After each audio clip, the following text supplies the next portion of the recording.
Hola, soy Iker, estamos en el Instituto Andramari de Galdakao y hoy vamos a ver cómo hacer una instalación de radiofrecuencia para televisión.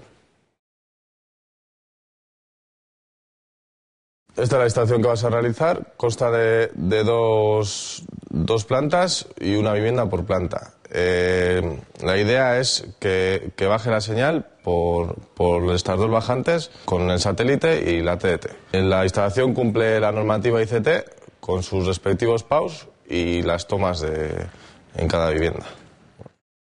Aquí vemos el equipo de cabecera. Estos dos módulos amplificarán la señal de satélite y estos otros tres módulos amplificarán la señal de TDT.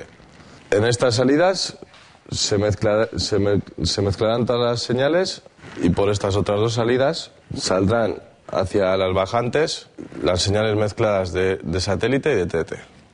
Este es el tipo de cable a utilizar en la instalación. Es cable de tipo coaxial.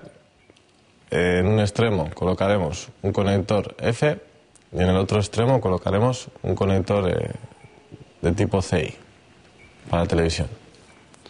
La colocación de los conectores se hará de esta manera.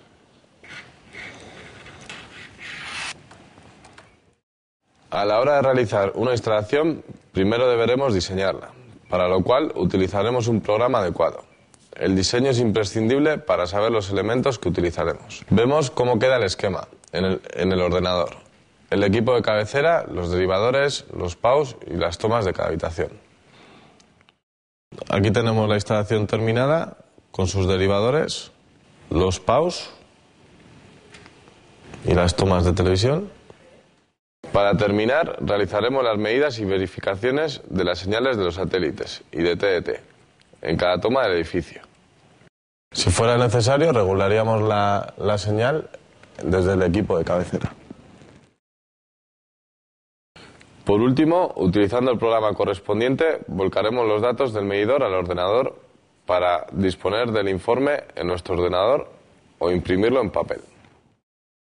Estos son los pasos principales: descripción de la instalación, diseño del esquema de instalación, realización de la instalación, comprobación de la instalación.